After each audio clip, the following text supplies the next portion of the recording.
Bizim görevimizde İmam Hatipler'de okumak o kadar kolay bir şey değil. İmam Hatipler valilerin böyle kolay kolay gittiği yerler değil, kaymakamların kolayca ziyaret ettiği yerler değil. Devletin desteğinin hemen hemen hiç olmadı. Sadece öğretmen atamaktan, yönetici atamaktan öteye geçmedi.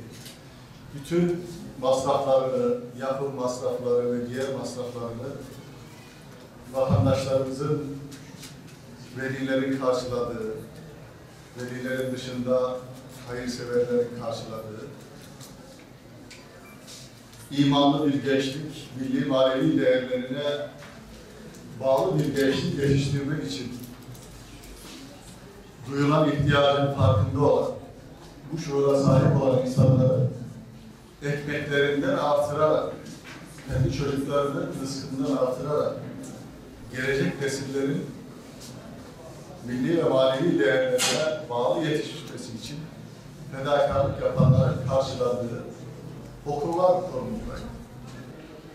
Ortaokuldayken bir taraftan Arapça okuyordu, bir taraftan hafızlığa çalışıyordu.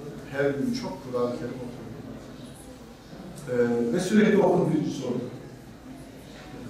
Ne zaman ki daha az Kur'an okumaya başladı, başarı derece düştü. İmam Hatip'te okuyanlar Kur'an-ı Kerim'in çok okuduklarında, ki öyle olması gerekir. Değil mi hocam? Yani İmam Hatip'te okuyanların her gün muhakkak Kur'an-ı Kerim okuyor olmaları lazım. Hakikaten Allah zihnini açıyor.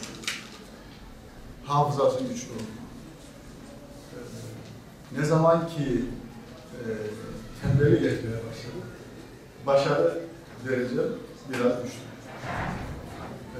Onun için hayatımızda Kur'an-ı Kerim'in bir ders olarak değil, bir hayat tarzı olarak hiç çıkmaması gerektiğini size biraz daha yaşlı bir büyüğünüz olarak, hayat tecrübesi biraz daha fazla bir olarak söylemek istiyorum.